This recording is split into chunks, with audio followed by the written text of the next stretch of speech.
It's official, Ukraine's Kursk party is over. After losing almost 55,000 troops on Russian soil, Kiev forces are about to retreat. You're watching TFI Global. Let's begin. Kiev troops might soon lose control of the Russian region of Kursk, which they attacked last year. This would be a significant setback for Ukraine and Zelensky. West backed Kiev forces are struggling after months of intense fighting.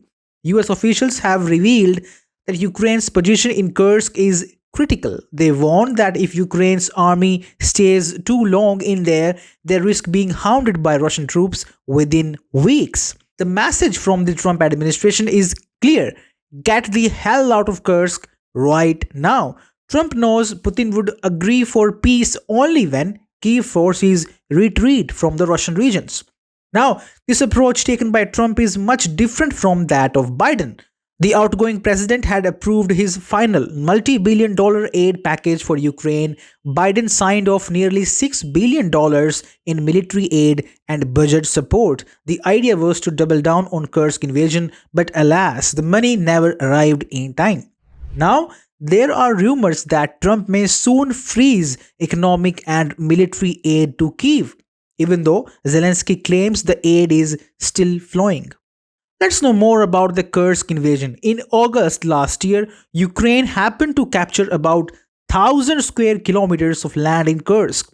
Since then, however, Russia has reclaimed at least half of that territory.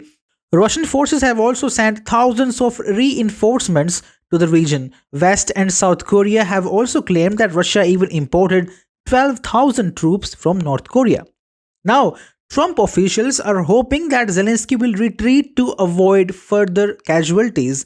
Zelensky initially vowed to hold Kursk indefinitely. However, his aides now indicate that Ukraine forces will stay only as long as the situation allows, or maybe as long as Trump allows.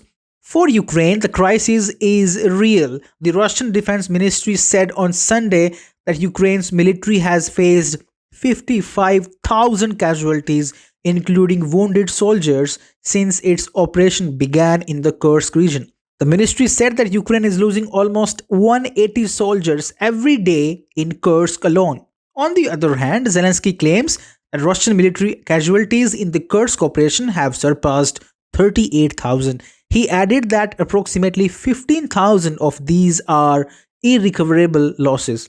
A retreat from Kursk by Ukraine could impact peace talks expected to take place in coming weeks. Ukraine had hoped to use its gain in Kursk as leverage to negotiate the return of Russian-occupied territory within Ukraine's borders.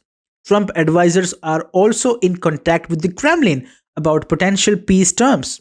One offer given to Russia was like this: US would delay Ukraine's NATO membership for 20 years in exchange for a ceasefire. However, Russia rejected the proposal, possibly aiming for better terms once key forces are driven out of Kursk.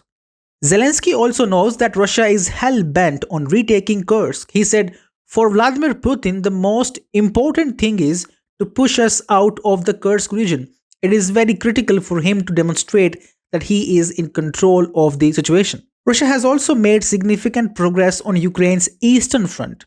Over the last year, Russian forces captured 6 times more land in the east than they did in the previous year. For now, the only viable solution for Ukraine is to just follow what Trump says and put an immediate end to this Democrat-backed war.